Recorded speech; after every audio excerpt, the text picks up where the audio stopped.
So let's look at this over in chapter 22. I'm sorry, chapter 20. Yes. All right. So God tells us what this second death is. Watch. Let's go up here and I'll show you this. So here's the great white throne. This is after the world, God destroys the first world. Look at what he says. Then I saw a great white throne, in him, Jesus, who sat on it. This is judgment. So Jesus said, the Father judges no one, but I'm going to be the judge because I was a man.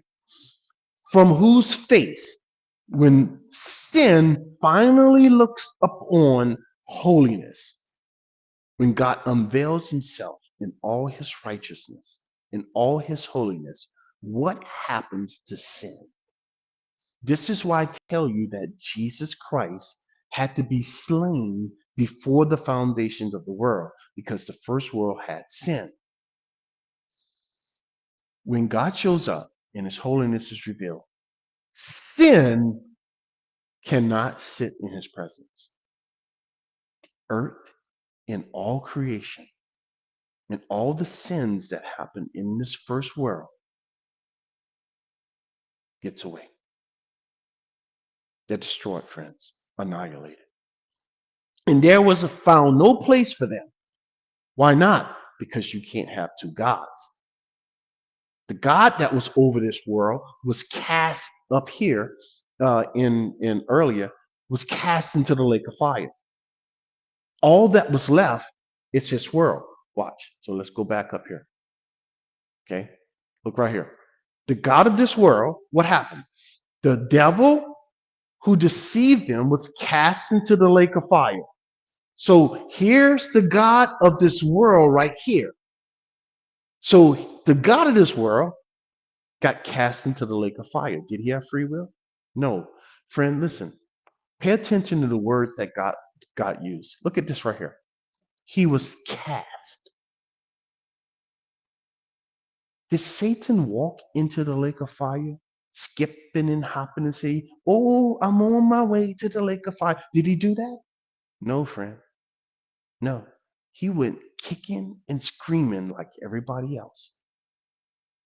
God had to literally cast that rascal into the lake of fire because he didn't want to go. Don't you think he wants to be there? Because there's no party over there.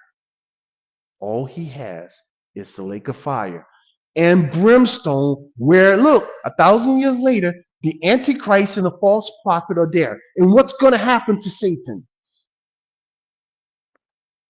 Tormented. Day and night, forever and ever.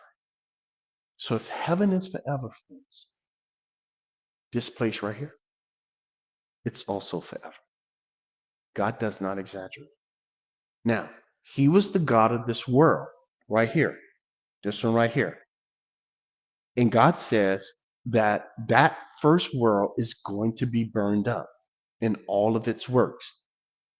So when the God of this world is cast into the lake of fire, what happened to his world? This is what happens to his world. It flees. Now that world now sees a holy God. And God says everything that's not like me is going to burn up. And the world burns up. And there was no place found for them. And I saw the dead. The dead. You mean like physically dead? No, man. Dead in trespasses and sins. They have a problem too. They have the same problem that this earth and heaven has. What's that? They got sin. They have sin on them. And they're now standing in front of a holy God. Big, big problem. Small and great don't make a difference where they were. And the dead, folks, isn't this an oxymoron? How in the world can the dead stand? How can a corpse stand? You ever went to a funeral and that rascal got out of there and started standing? I guarantee you everybody would run. I would too. Anyhow, look, the dead. But these are people who are dead in trespasses and sins. They was before God. And then God opened some books. And another book was opened, was the book of life. And the dead were judged according to what? All their sins. Why in the world did God wait until now? Because their works was finished.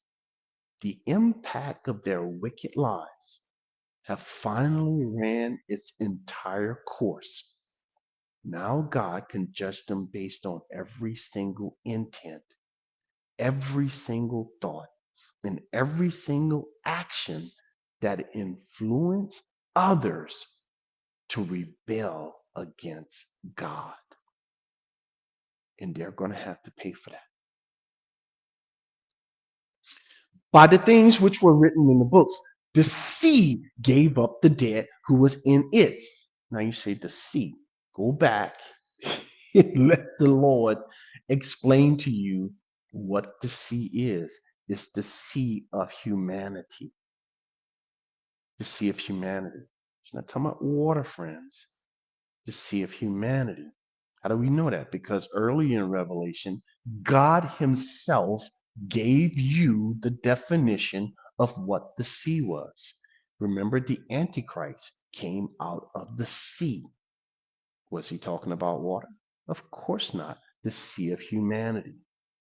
It's the same word used right here. So it's the same thing.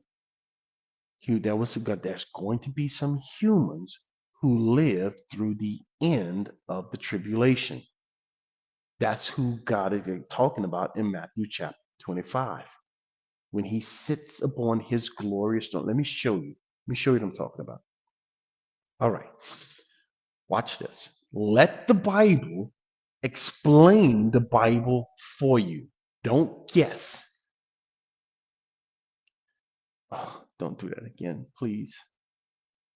Folks, I don't know why my board keep dropping like that. But I like visuals because it helps everybody. It helps me as well. So I'm sorry about that. We got to fix that. Okay. Come on. All right. Look at this. So John says, this is Revelation chapter 13. What are we looking for? We're looking for one word or two words, the sea. Then I stood by the sand of the sea. What did God tell Abraham about sand? Was He talking about literal sand? No. He was talking about humans.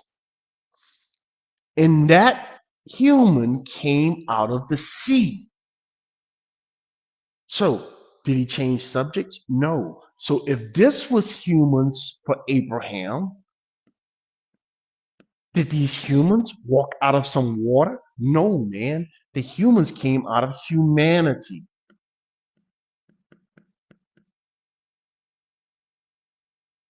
That's the context. And I saw a beast rising up out of some water. No, he came out of the sea of humanity. See what happened? So who defined the sea for you? Kevin? No, man. I got that from the book. So you need to do the same. Get it from the book. Don't interject yourself in your thoughts into the book. Let the scriptures describe and explain the scriptures for you. All right. Now, where does this other one come from? Let's see what it says. Notice he came up out of the earth. What's the earth in this passage? Do you know? If you don't, you need to go find out because it's not the planet.